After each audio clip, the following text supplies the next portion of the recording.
बहुत समय पहले की बात है। भारत के एक सुंदर, शांत और हरियाली से भरपूर गांव में एक कुम्हार रहता था। उसका नाम माधव था। वो साधारण जीवन जीता था। मिट्टी से बर्तन बनाता और उन्हें आसपास के गांवों में बेचकर अपना गुजारा करता। उसका घर भी साधारण था।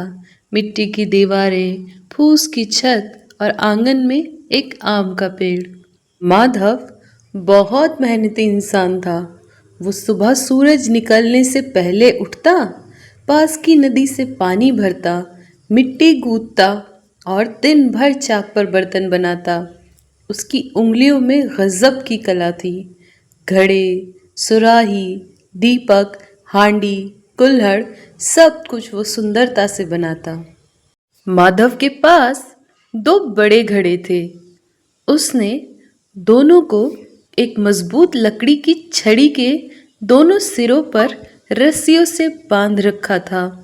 वो छड़ी को अपने कंधों पर रखता और नदी तक जाता। नदी गांव से थोड़ी दूर थी, लेकिन माधव रोज पैदल चलकर पानी लाता।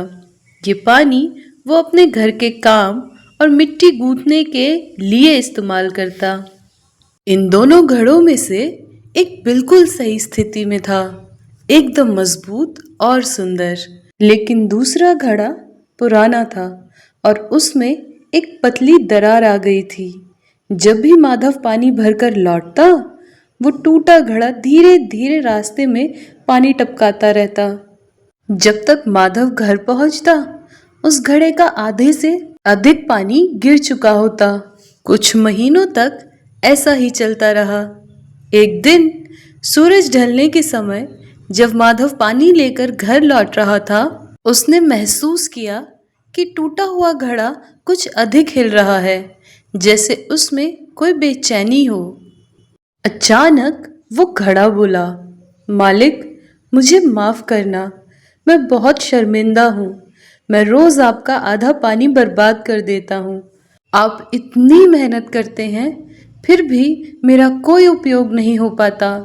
आप मुझसे छुटकारा पालें। माधव मुस्कुराया। वो ठहरा अनुभवी और समझदार। उसने बड़े शांत स्वर में उत्तर दिया, तू बेकार नहीं है मेरे दोस्त। तू समझता है कि तू कमजोर है, लेकिन तूने अपनी कमजोरी से सुंदरता पैदा की है।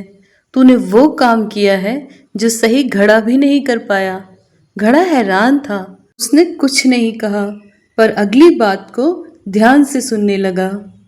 माधव ने कहा, कल जब हम नदी से वापस लौटेंगे, तो तू रास्ते के अपने हिस्से को ध्यान से देखना।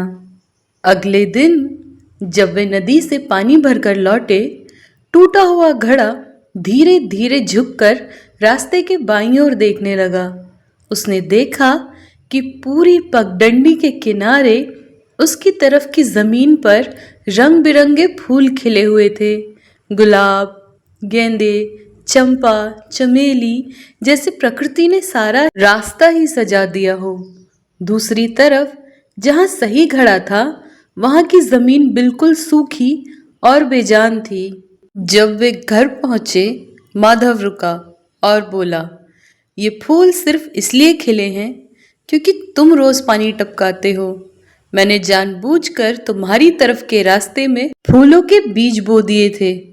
तुम सोचते रहे कि तुम बेकार हो, लेकिन तुम्हारी वजह से हर दिन फूलों को जीवन मिला। मैं उन फूलों को रोज तोड़ता हूँ और मंदिर में चढ़ाता हूँ या गांव वालों को देता हूँ।